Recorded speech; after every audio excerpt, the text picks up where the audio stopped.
Hello friends, welcome back to my channel. বিজয় পূজার সাতকাহনের নতুন একটি ভিডিওতে সকলকে স্বাগত জানাই। আশা করছি সকলে ভালো আছেন, সুস্থ আছেন, আমরাও ভালো আছি। তো আজকের ভিডিওটা একটু অন্যরকম, দেখেই বোঝা যাচ্ছে।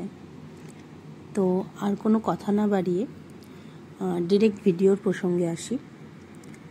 তো জার্নিটা শুরু হয়েছিল 2020 সালে, ঠিক লকডাউনের আগে, যেই সময় আমার হাজব্যান্ড ঠিক করে যে সে বিদেশে শিফট করবে। তো যখন এই প্রসেসিংটা চলছে, এর মধ্যেখানে চলে আসে করোনা মহামারী, লকডাউন। তো আশাটা পুরোপুরি চূর্ণ বিচূর্ণ হয়ে যায়। আর খুব অল্প সুযোগের মধ্যে বলছি কথাগুলো। আর তারপরে একজন ফ্রডের হাতে পড়ে আমরা অনেকগুলো টাকা নষ্ট করি এবং শেষ পর্যন্ত 2022 সালে খুব কষ্ট করে, এবং সেই কষ্টটা কতটা কষ্টকর সেটা ঠিক আমি ভিডিওতে বলে বোঝাতে পারবো না।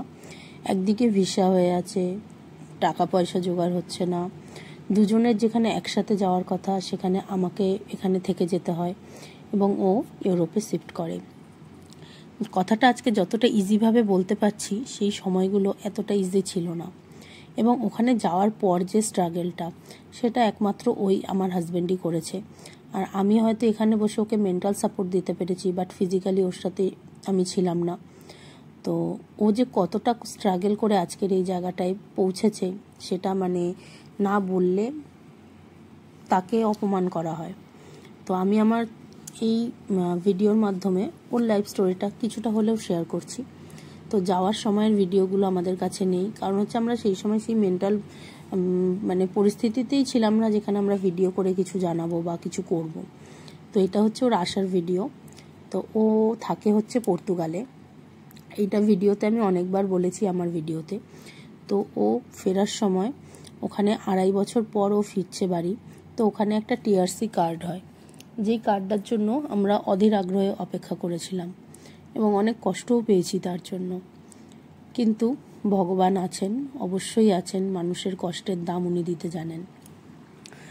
সেই সব ভগবানকেই আমি প্রণাম জানিয়ে বলি, ও যখন আসে তখন ও পর্তুগাল লিসবন থেকে প্রথম আসে দোহাতে, আমাদের কাতারে।